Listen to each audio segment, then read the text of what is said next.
Hey everyone, welcome to Zeitgeist Zealots. I'm Forrest. I'm Matt. And I am Kit. So today should be a short episode. We're going to talk about Andor.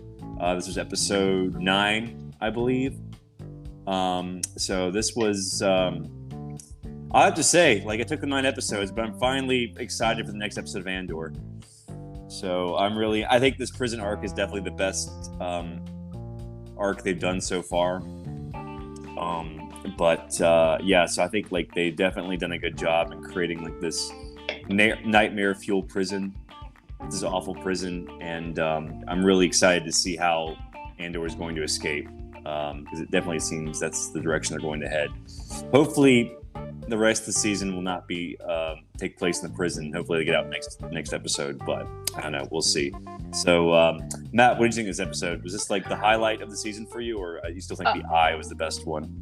I think the Eye is definitely the best one, but I have to acknowledge all of the, nods to George Lucas in these last 2 episodes with, THX, 1138. Like, almost everything is a nod to George Lucas, and that's amazing.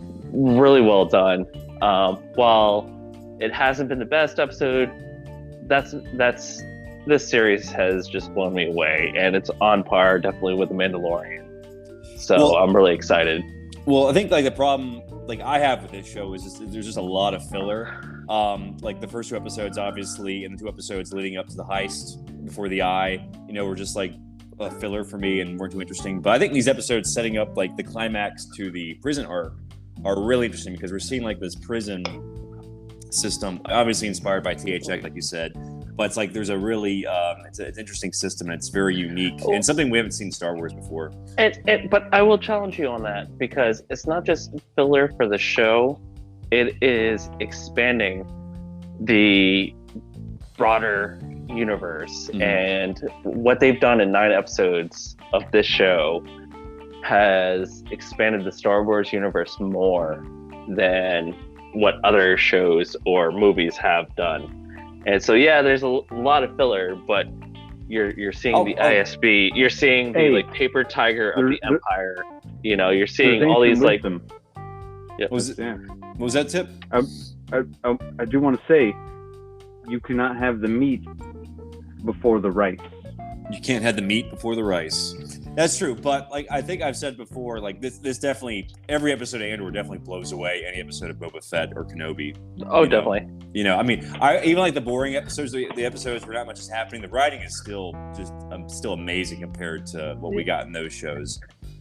And and so I'll put it this way: what frustrates me about the MCU right now is they're using, She-Hulk, Captain America and Winter Soldier, all these shows to kind of like build the background for their movie releases, but they just don't expand it enough for me to care about it. Whereas Andor is expanding this universe so that way we can have other movies or shows, and it's just done in a much better manner, where I'm actually still intrigued about the main storyline, but now I'm intrigued about the possibilities where it can go. Yeah, well, it's sort of like, everyone wants Dave Filoni to take over from Kathleen Kennedy, but I'm just like, the writing is so good. I hope Tony Gilroy does more than 2 seasons of Andor, or he does something else Star Wars related, because I think it seems, like you said, they're definitely building for something. But I think the original plan for this show was like 5 seasons.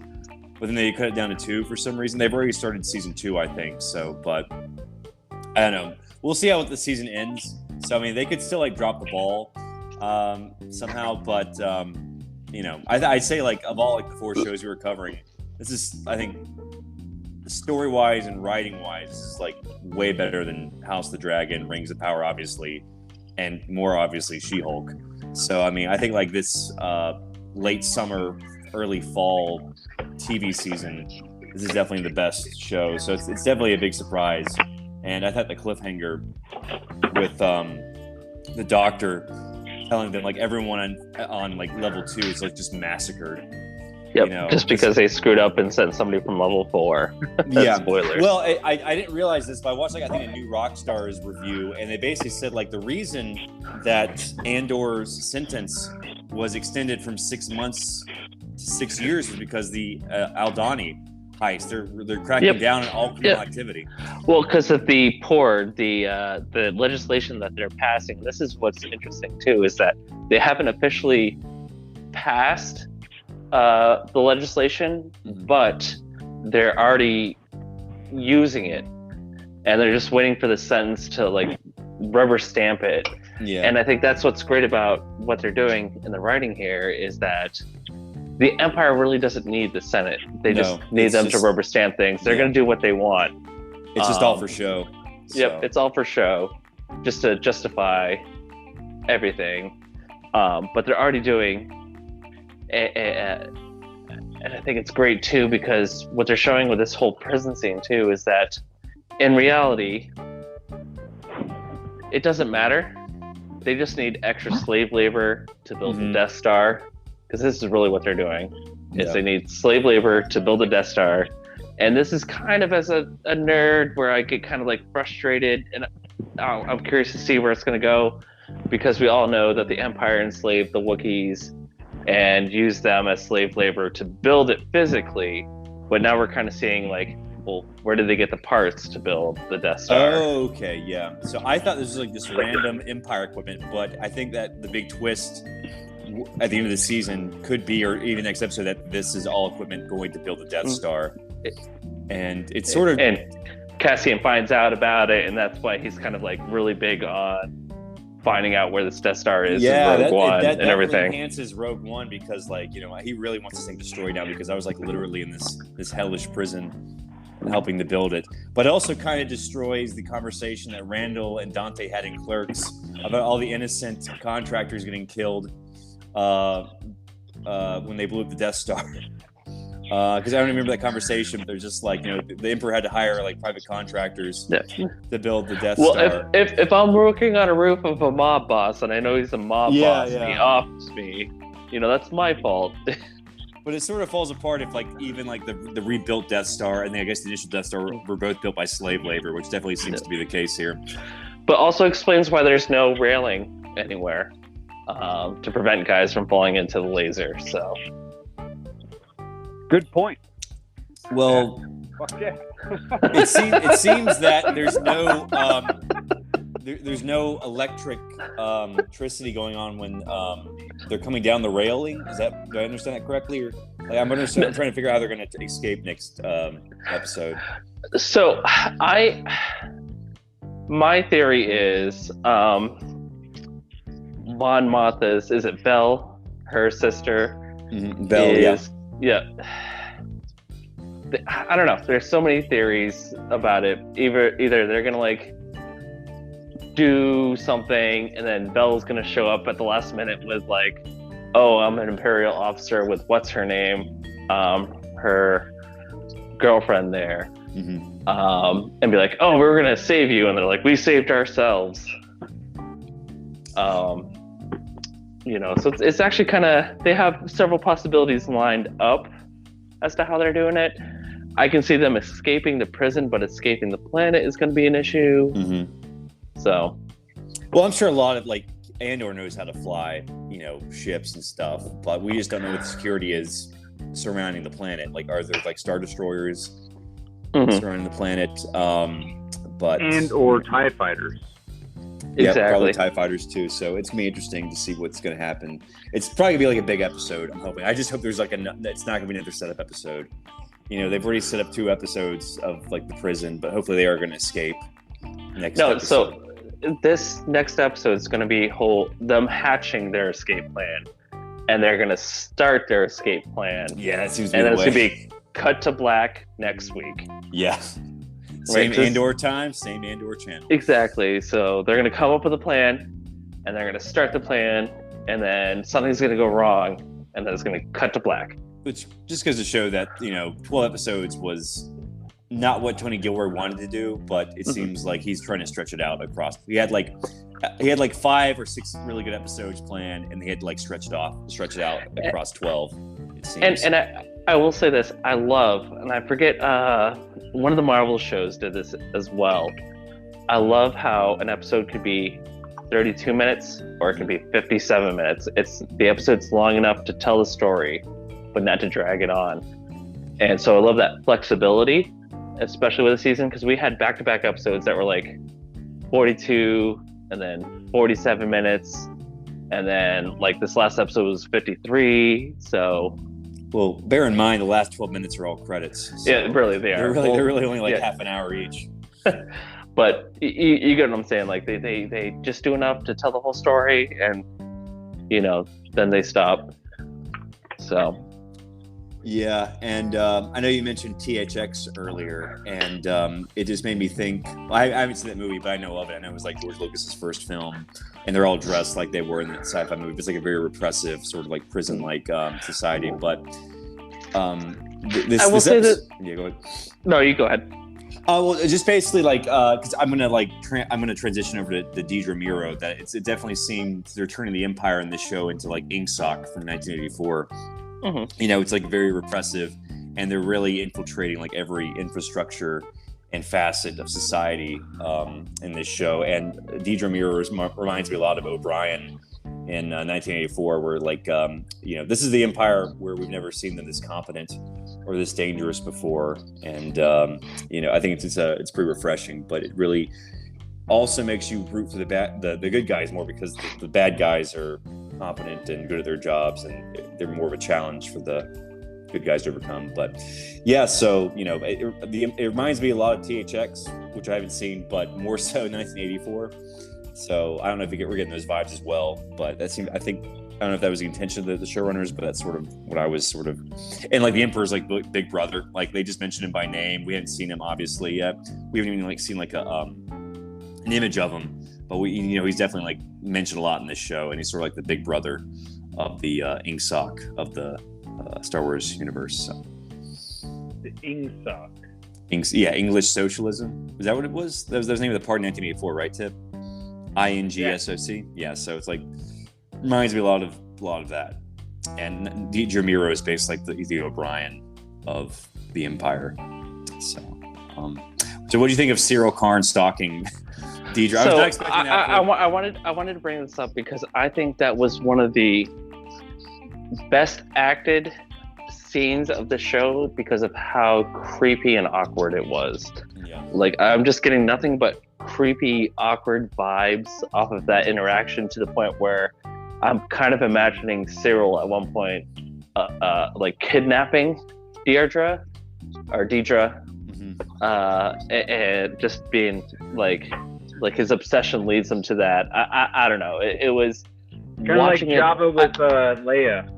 Yeah, exactly. I felt so uncomfortable watching it that I'm like, where's this going? I don't know how I feel about this. It's really well acted, but it made me feel awkward.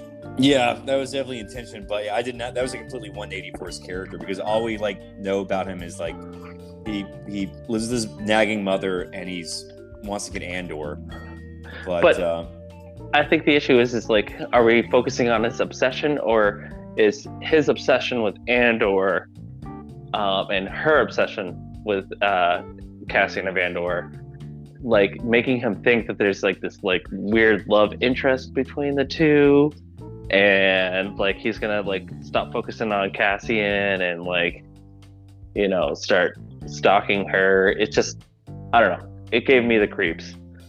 Yeah, it's interesting. I'm wondering what's going to happen. Maybe he's going to throw him into the prison with Andor, and that'd be kind of an awkward reunion for those two. But I'm guessing there's going to be some sort of confrontation between Andor and Cyril Karn, or at the very least, Andor and Miro before the season's over, because we know Vel is trying to find Andor to kill him. We didn't see Luth in this episode, so I'm interested to see where his story's gonna go next. He's pretty much just like at the antique store talking to Mon Mothma. That's basically just been his arc the entire season for most of the season anyway. So hopefully he's gonna leave the antique store. I will say this: one of the best scenes in this whole series has been between him and Saw Gerrera, which like it's only a few minutes, but once again, that like 2-minute scene sets up the universe so much more than what I've seen written throughout any other show. Yeah, I don't think I'd ever heard the word neo-Republican in a Star Wars show before, but we heard it. Obviously, it doesn't mean what we conceive as neo-Republicans in America, but I thought it was interesting terminology they chose.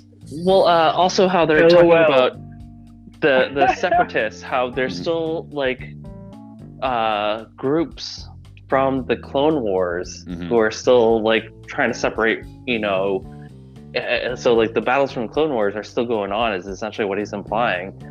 Not just that we want to break away from the Empire and form a new republic, but also we want to be, what they were trying to set up in the first movie, Phantom Menace. Those guys are still, out there. Yeah, like the Banking Guild, and the Techno Union, and the Trade Federation, all of them. The so Spice Guild. I think the Spice Guild was one of them. So hey, the spice must flow. Yeah, it's interesting. Like they have like absolutely no shame about ripping off Dune in the Star Wars universe. But I think it would be interesting maybe in next season to maybe explore some of these separatist groups that have sort of like, I think you mentioned one called the Gorman Front. You know what that's about? Is that like a separatist, or is it just sort of a different rebellion? So basically part of that is that the Empire is like super racist, and I don't know if you're familiar with Admiral Thrawn, how he's one of the few like Palpatine tries like he's not human, and he is I forget what he's from the Outer Rims, and I forget what type he is at the top of my head, but from he's like the same race as the professor from Futurama. Yep. So basically you have an alien race that try to separate, and therefore they're being punished by the Empire, but they're being further punished because they're not human type deal. Okay. Yeah, so it definitely seems there's a lot of these rebellion groups, and that a lot of them just aren't politically aligned with what Saw Gerrera wants. Saw Gerrera just wants the Republic to come back, but a lot of the other groups just want to overthrow both the Empire and not bring back the Republic and instill something else. I guess like some sort of anarcho-capitalistic sort of society throughout the galaxy. But like another thing too, like with the Gorman system, with what they're going with, is that that system is like in the Outer Rim, and they're trying to show kind of like Firefly, how the Outer Rim systems are really the first that kind of like the Empire really doesn't like say anything out here. When they show up, we pretend to like show allegiance, but for the most part, like they're the first ones that kind of like break away. And so the fact that the Empire is trying to crack down on an Outer Rim system is kind of this idea of, hey, we recognize that you're Outer Rim, but you're still part of the Empire. And this kind of shows the like paper tiger and the overreach that the Empire is. So yeah, well, hopefully the Empire was definitely not good. Like they're trying to demonstrate like, fascism does not work. Dictatorship under Darth Vader is not a good thing, and dictatorship under anyone is not a good thing. And so I think first of all, the political message in the first Star Wars films was like, hey, these guys trying to control you via force. But the people who are trying to lead by like, hey, you have a choice by electing these representatives. So it's always trying to reinforce the ideal of democracy, and to instill that in the fabric of society requires us to like, what do we consume, right? We are what we consume. So we consume a lot of entertainment. We consume a lot of like things. So in consuming this message, we are reinforced in our ideology that, yeah, fuck those bastards who would like try and force ideals and ways and imprison and enslave people. Fuck those people.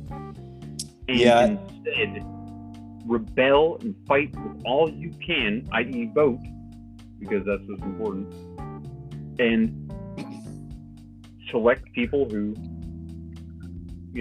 don't want that. Who properly represent you, unless you're going to end up with Jar Jar Binks giving Palpatine emergency powers. Oh, Jar Jar! Yeah. Oh, no. Well, Tip, I think you'd really like this show because it really delves into the political science of Star Wars, and it really does. And like, there's like one character who writes a manifesto for the rebellion, and obviously doesn't like get too extremely detailed with it, but it just like bring up the idea of like, totalitarianism versus, representative democracy. But I love how too, when Mon Mothma is talking about the Gorman front, how literally senators just kind of walk away and the lights are shutting off, listening, because they just don't care. And it shows how like the Senate has become a rubber stamp for the executive, which is pretty much where we're at right now in the United States. So it's really well written and on so many levels. So well said, man. Yeah, that's crazy. I'm trying to remember the who's Deidre Miro's supervisor, Parzigan or something like that. I'm trying to remember what that whole conversation they had. Like they're closing on Andor, it seems, because some of the Aldhani, or they're closing on the Aldhani insurgents because someone shaved or something like that. They were cleanly shaved. So I'm trying to remember like what was the purpose or the significance of that scene. Because the idea of Imperials are supposed to be, when they broke into Aldhani, they were pretending to be Imperial soldiers. So you look for any Aldhani who's clean shaven, because as a soldier you have to be clean shaven, or else if you show up with a beard, we're obviously going to know you're a spy or whatever, because you have to be in certain dress code uniform.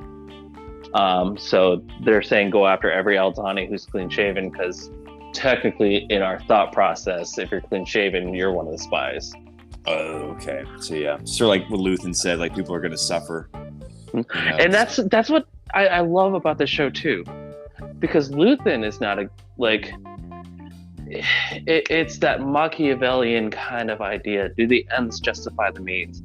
Luthen wants people to get arrested. Luthen wants people to be in prison. Luthen wants people to suffer, because the more they suffer, the more they're going to oppose the Empire. So Luthen's goals are kind of like sinister to justify them rebelling. So I think, you can't really root for Luthen, because, Mon Mothma wants to do it through like these proper channels and like formally align everybody. And Luthen's like, no, I want people to suffer to really understand what they're missing out on. Yeah. And so that's an interesting dynamic too. And don't forget, he's trying to kill Andor as well. So everybody's trying to kill Cassian of Andor. Yeah. So yeah, I guess we got to talk about Mon Mothma's story this episode. She's just basically trying to get some money moved to help the rebellion, and she has to like make a deal with this gangster. I'm wondering if he's going to be like a Jabba the Hutt kind of gangster. I'm pretty sure he's going to be like another human dude, but I'm wondering if they're going to get like a big name actor to play him. Well, I'm curious as to whether or not they're trying to write in whether Perrin will actually become jealous of his lack of control, and her, I don't know why the banker, like him thinking that, oh, she is cheating on me, and like challenging him to a duel or something.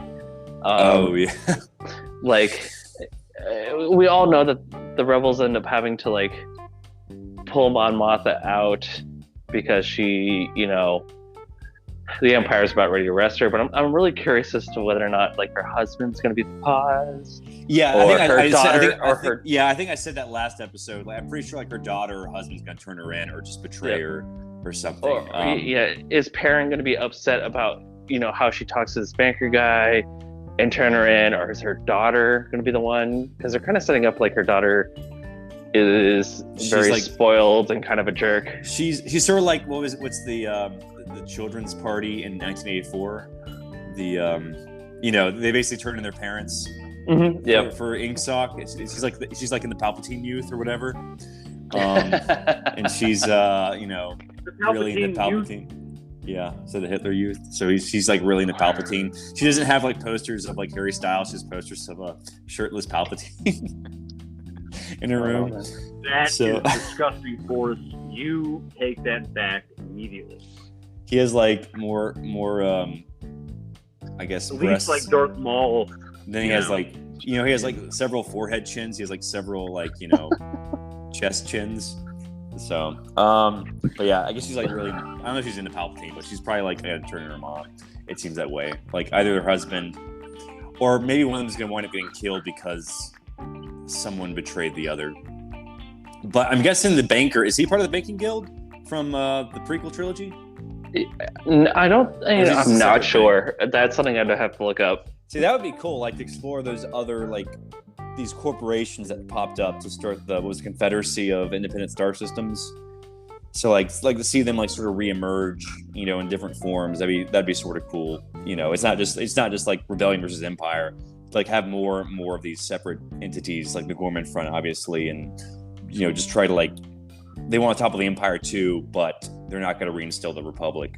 So that'd be an interesting story to explore, I think. So I think that'd be cool. Like, she makes this deal with this dude. It would actually be more ironic that she's trusting this banker dude, but he's the one that betrays her. So it's not Perrin or her daughter. Yeah, maybe they're setting that up. That would be a great twist. I'm not gonna lie.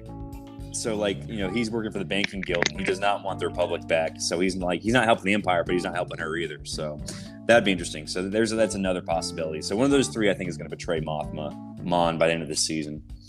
So yeah, but trying to remember. Was there anything else? I guess we got to talk about Olaf. Uli died this episode. Oh, spoiler tip. Sorry. It's interesting. The actor who plays Olaf was the dude that Michael Keaton in Batman holds over the edge of the building, and he's like, "Who are you?" "I'm Batman." That's the guy who played Olaf. So that was pretty interesting. I thought it looked familiar, but Wow, Forrest, how do you even know that? I looked IMDb. I was like, this guy looks familiar. He's also in Guardians of the Galaxy. He was like the broker in that. Like another minor role, but it's like I thought that guy looked familiar, and I was just like, oh, he was in the first Batman movie briefly, but definitely a character actor. But I thought it was just interesting, like you have. I think there was like another theory that like that Olaf was also recycled in the prison system, or he might have like been one of the architects of the prison. And he was like sort of like in prison, so he couldn't divulge any secrets about the prison, instead of killing him. So it's interesting. But I thought his little story this episode was interesting. And like even the doctors are prisoners too. So. Well, I think the issue with the medics is that they are prisoners themselves, and it's showing that the Empire won't even provide like. A proper doctor. It's, hey, you were arrested. Hey, were you a medic? Okay, you're going to be a medic now.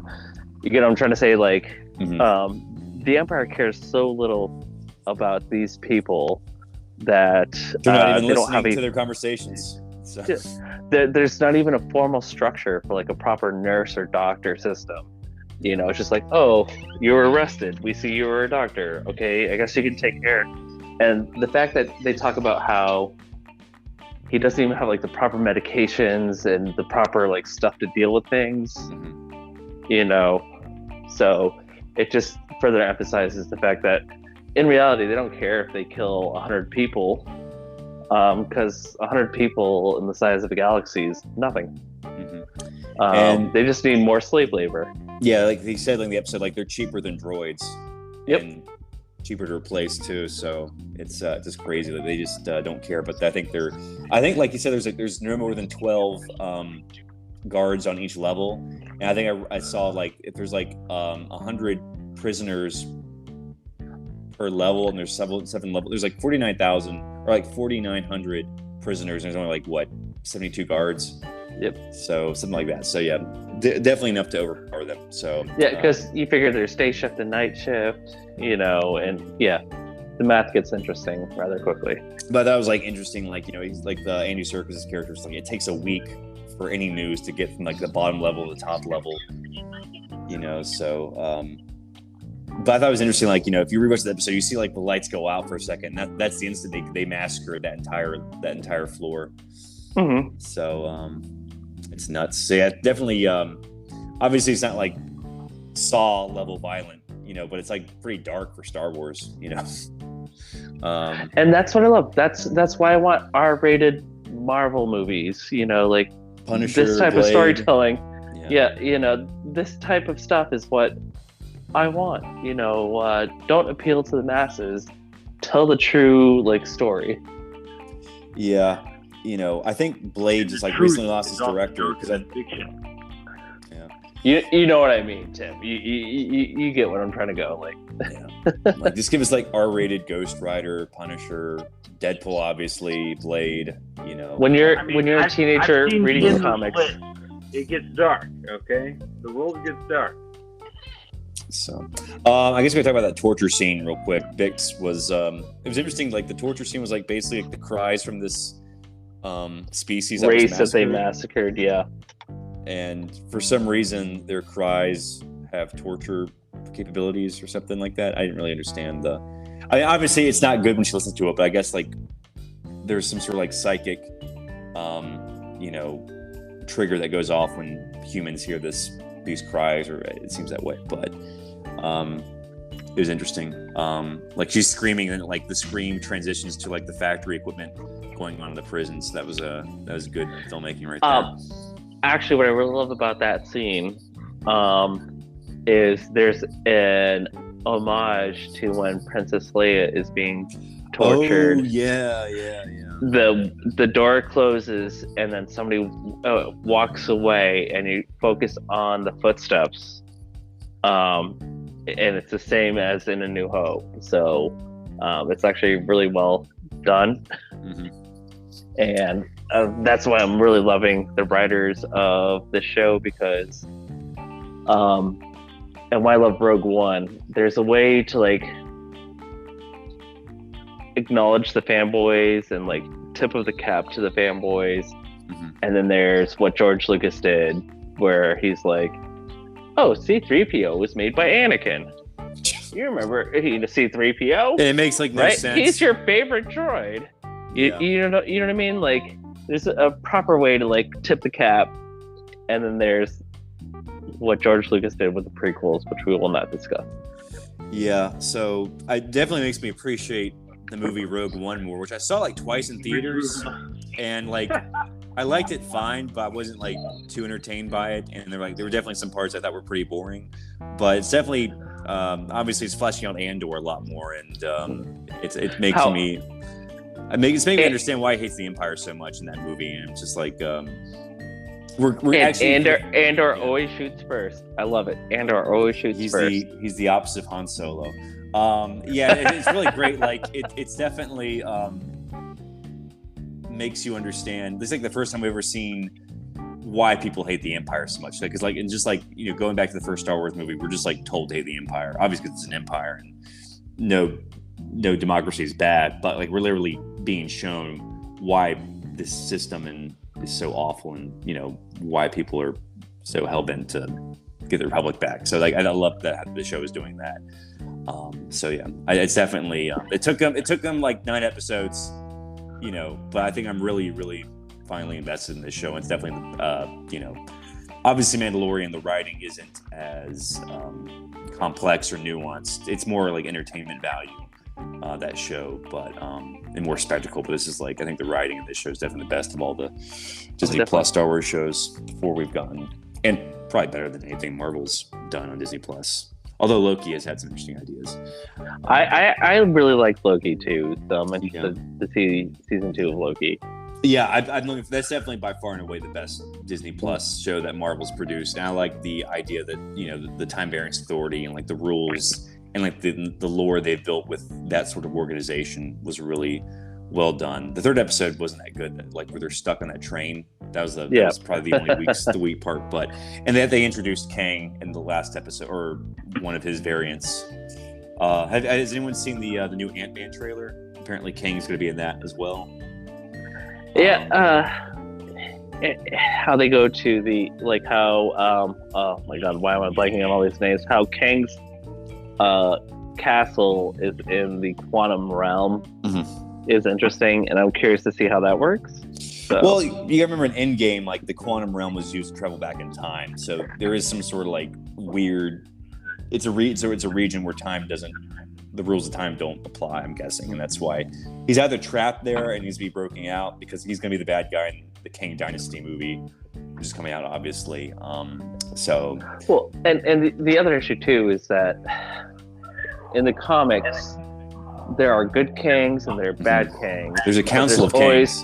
There's a council of Kangs, but there's always Kangs that go back and kill the good Kangs and try to take over. So I'm curious to see if it's going to be a good Kang and then a bad Kang comes through. If there's more than one Kang, like he's by far and away the most complex villain in Marvel Comics because there's like obviously there's like several different versions of Kang, but he has different names like Immortus and Scarlet Centurion and Ramatut, and it's I'd probably say like of all the Avengers villains, he's probably like the most prevalent.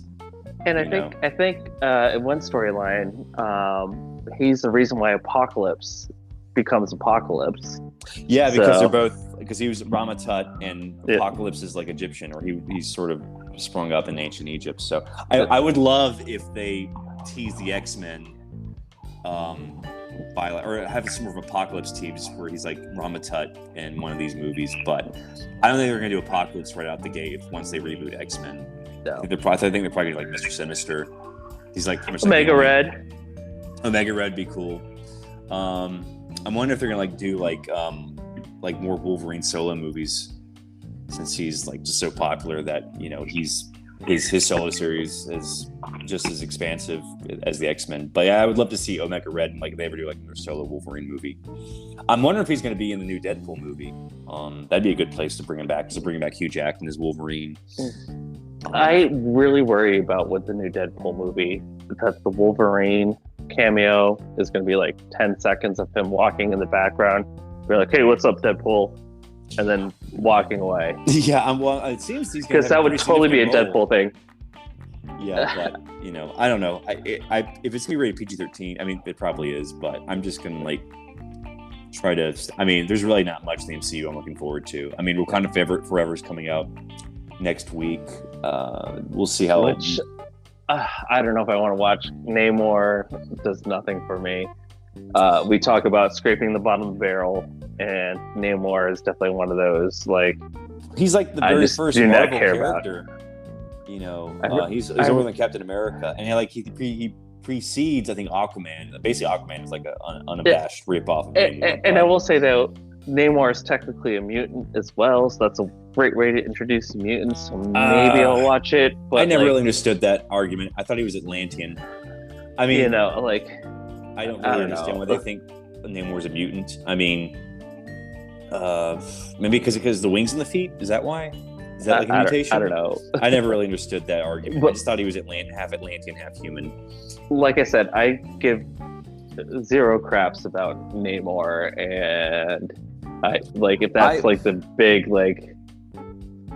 And there's going to be a twist at the end too, where Namor turns good right before he destroys Wakanda. Basically, and there's going to be a third bad guy. I don't know. Well, it's Atuma. I think Atuma's giving this movie, which was sort of.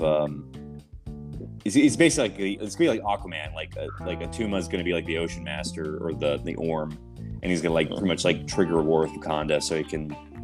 Or trigger war with the surface world, something like that. It's pretty much just going to be like the rip. I think it's pretty much going to heavily be ripping off the first Aquaman movie. But I think I would have cared more if Namor was introduced in a Fantastic Four reboot and not in a Black Panther sequel.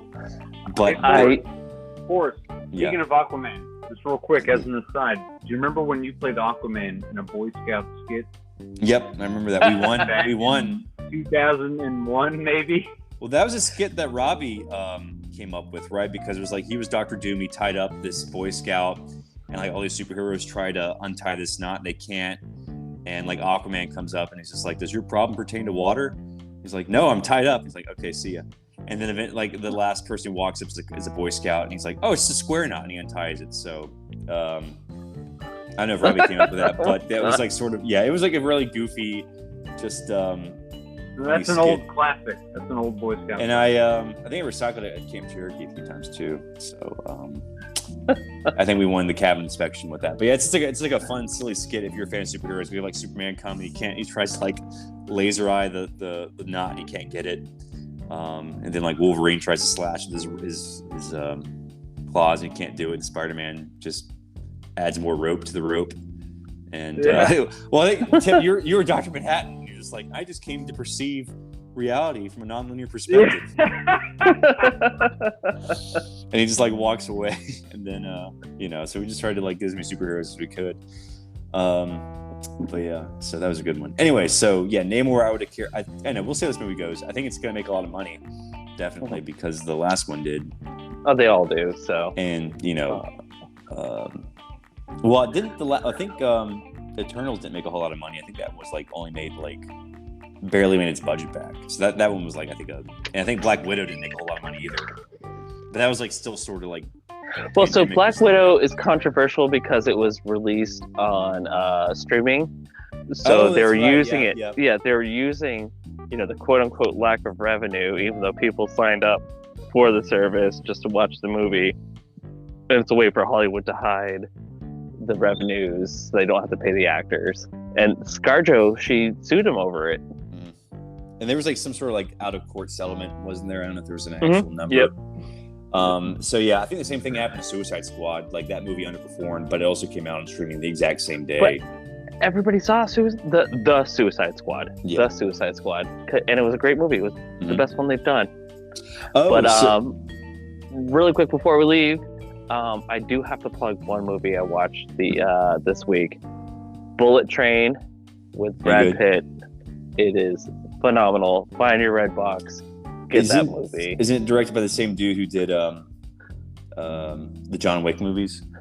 Yeah, I think so. I forget his name at the top of my head, but he was. Which I still haven't seen. He used to be a stuntman.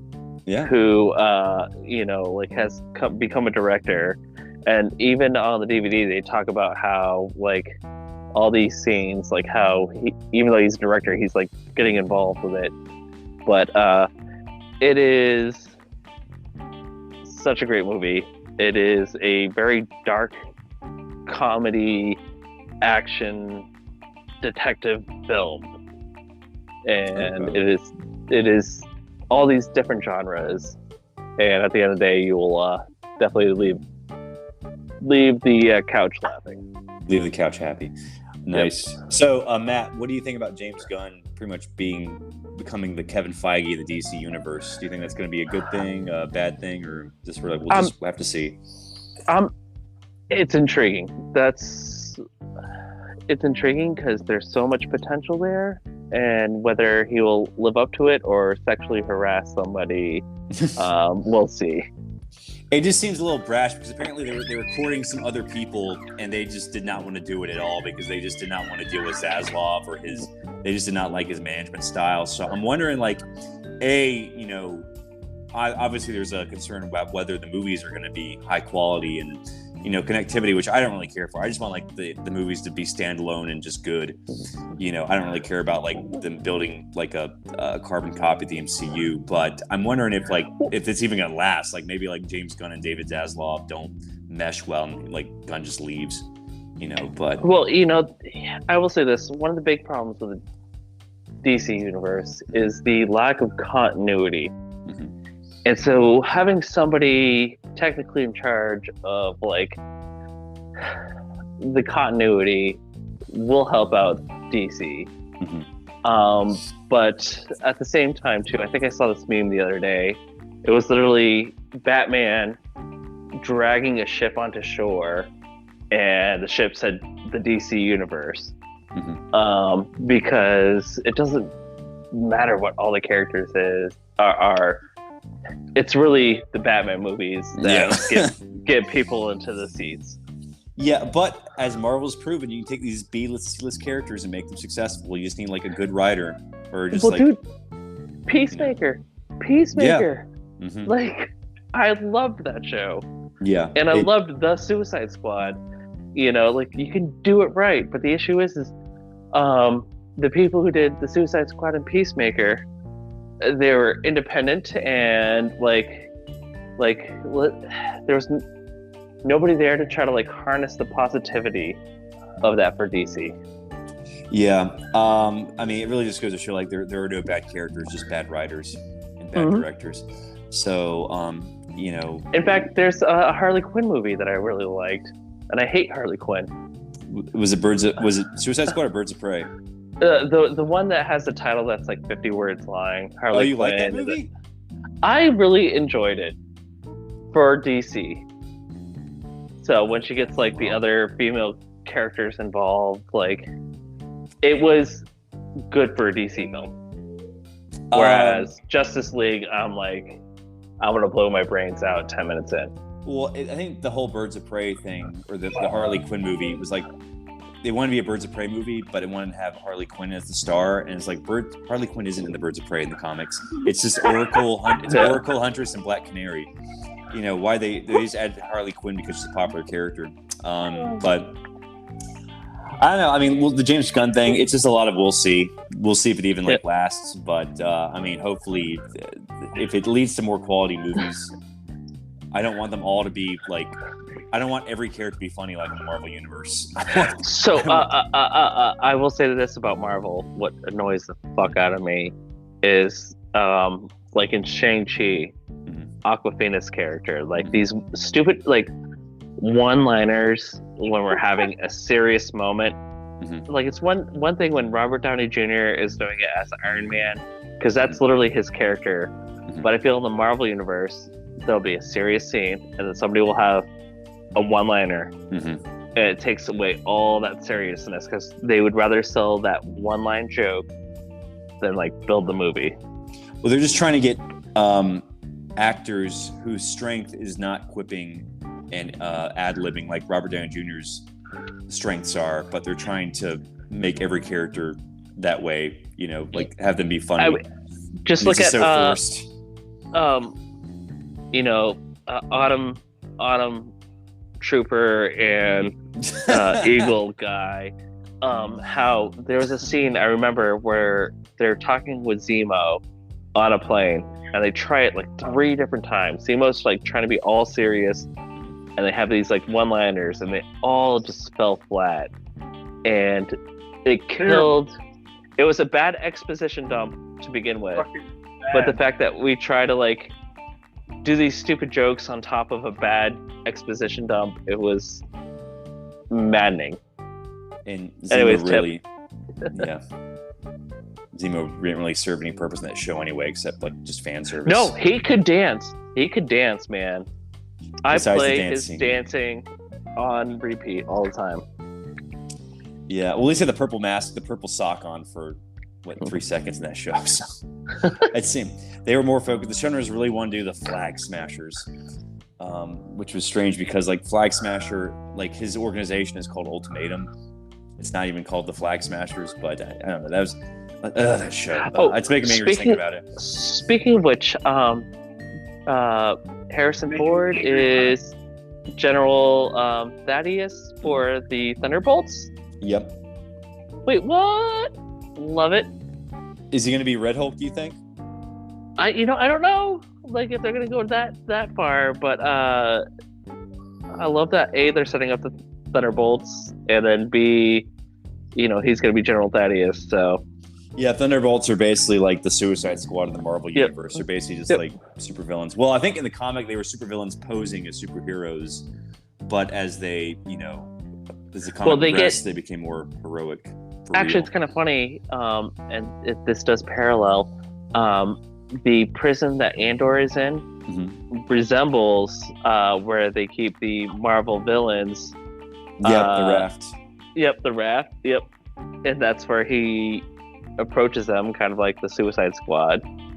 But yeah. Yeah, but like I said, I'm not really too excited about anything Marvel related. I mean, oh, come on, Forrest. I mean, just really like even Come Ant-Man and the on, Wasp. there's gotta be something. There's gotta be All right. you know, Spider-Man, Batman. Maybe the next Spider-Man movie with Tom Holland if Sony doesn't screw No. Because like Kind of man. MCUs can kind of like, but still, MCU over DC. Yes or no? We'll see. Cause like, there's nothing like DC related I want to see. Maybe like the Shazam. I mean, even the Shazam sequel doesn't look that interesting to me. You're going after the Shazam sequel over the MCU. Yeah. Well, I don't know. I think you're right. You're right, Matt. Like neither of them are that exciting at the moment. I mean, we'll see what James Gunn does, but there's like nothing superhero related coming out in the next year or two. Then obviously not Kraven the Hunter or Madam Web. Sony's trying to get their Spider-Man universe going And I think this is the problem too, how they're trying to move on from Iron Man, Captain America, and Thor to these other characters, and these other characters are just falling flat. Well, they're basically like, just Loki's good, but yeah. Yeah, I mean, like, we have She-Hulk, Ironheart, Captain Falcon, and I guess the Winter's still there. Not Winter Soldier. Never mind. Because like Lady Thor's already dead. Spoiler. So, but because even Hawkeye and Black Widow are gone now too. Well, so. I think Hawkeye's still there. He's not dead, and I think they left the door open for him to come back. But we're looking at Echo and Daredevil's coming back. Okay, I am looking forward to Daredevil Born Again. You know, that's hopefully they don't screw that up. But that might be the only thing Marvel related I really want to see. All I know is I don't need to see another Marvel character jump my Disney screen and change my show on me. Oh yeah, let's not do that again. So we'll just see. But yeah, there's a lot to look. Actually, there's not a lot to look forward to. But I want to be pleasantly surprised. I want these movies I'm not excited for to come out and be good. I know. Let's give our listeners something to That's good. They're like, yeah. Well, I think I don't know. I think I might make an effort to see Wakanda Forever next week. So we'll see how that turns out. But we'll just see. So yeah, I don't know what. I guess you can like tweet at us at Zealot Podcast on Twitter, as long as you don't have to pay the $8 that Elon is going to force you to pay. Hey, but yeah, and you need a sync too, just so you know. You need a sync apparently. Okay, that's right. Yeah, it's very important. $8 in a sync to get your blue check. Yeah, so he's just completely shaking things up. But I guess we're going to be talking about Andor for the next 3 weeks because there's only 3 episodes left, and I don't think there's anything else. I mean, we can probably do Wakanda Forever if y'all can get around to seeing it next week. But I don't know. I know it's a pain in the butt to get to the theater these days. So, but yeah, that's our show. I'm Forrest, Matt, and Chip, and we'll see you next time. Thanks for listening. Bye.